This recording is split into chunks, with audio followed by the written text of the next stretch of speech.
The forest near Nazarick was eerily silent. The animals had long fled this cursed land, and even the wind seemed to avoid it. But now Zeshi Zetsume walked within its island, deadly and smiling. Behind her, the best and the brightest of the slain. Theocracy elites maintained their formation. Not one of them spoke. Not one of them faltered. They had trained for this moment their entire lives, and nothing would stop them now.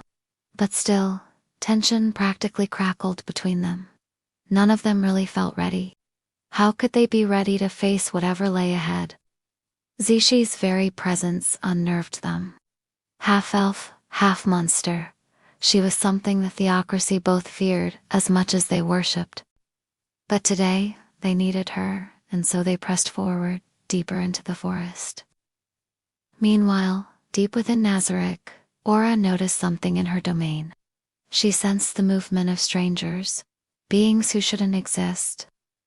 The wildlife hadn't returned to this area yet, but something else had been watching from the shadows.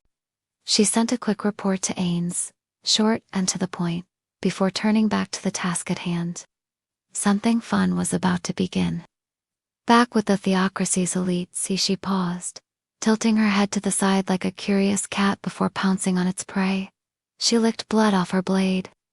It was hers. "We're almost there," she said with a smile.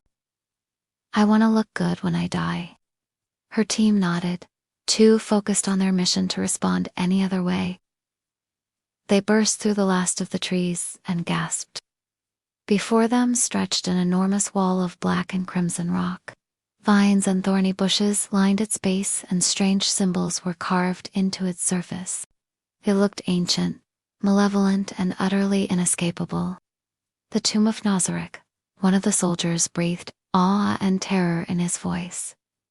Seishi grinned, unsheathing her twin blades. "It looks lonely. Let's change that." As she charged forward, a wild laugh on her lips, the rest of the elite followed close behind. They had come so far, overcome so many obstacles to reach this moment, and now all of it was about to culminate in battle. Deep within Nazarick, Ains received Aura's report and simply closed his eyes. A part of him was amused. "So they're finally here," he whispered, more to himself than anyone else. Around him, the other guardians murmured in agreement. They'd sensed the outsiders, too, and some had already begun preparing for battle. But Ains held up a hand. "There's no need to panic," he said calmly. "They've come this far without incident. It seems they're determined to reach us." A small smile touched Ains's lips. "In that case, let's give them what they want." Instead of giving orders to reinforce the defenses or sound the alarm, Ains simply dismissed the others and turned back to his book. His skeletal fingers tightened around it. "Let's see how strong our new weapon is." Elsewhere, Climb watched as his network relayed the news. More and more reports of theocracy, soldiers moving in secret, gathering at the edge of Nazarick's territory, and all without engaging any of the rebel forces. It was as if they were deliberately avoiding a fight. At first, he'd thought it was a trick, some kind of trap to lure his forces out. But as more hours passed without incident, he began to grow suspicious. Was the theocracy really planning to attack Nazarick? And if so, why? Why risk it all against the most powerful of their enemies? It didn't make sense. Then he remembered what made Nazarick so formidable: its inhabitants, the NPCs.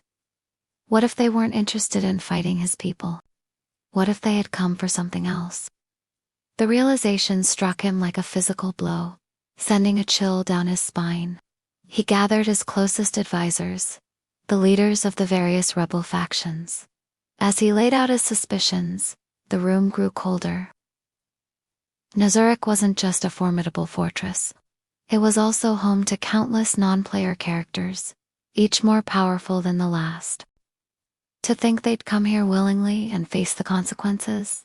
Well, it was unthinkable. Yet the evidence was clear. Someone was stirring within Nazarick's walls. Something big, something dangerous.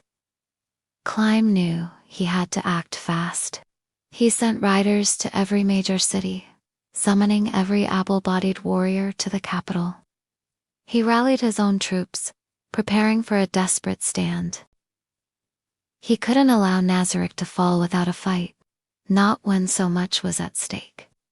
As the sun began its slow descent, casting long shadows across the land, Climb stood at the edge of town, watching the road leading to Nazarick. There in the distance, he saw a single figure emerge from the forest.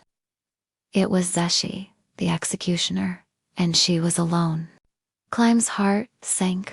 If she was here alone, then the others must have gone in ahead of her. He drew his sword, its polished surface reflecting his grim visage. So they've come, he muttered. But why? Little did he know the answer, and it was one that would change everything. The chaos has entered the garden. But the garden, well, it's about to bite back.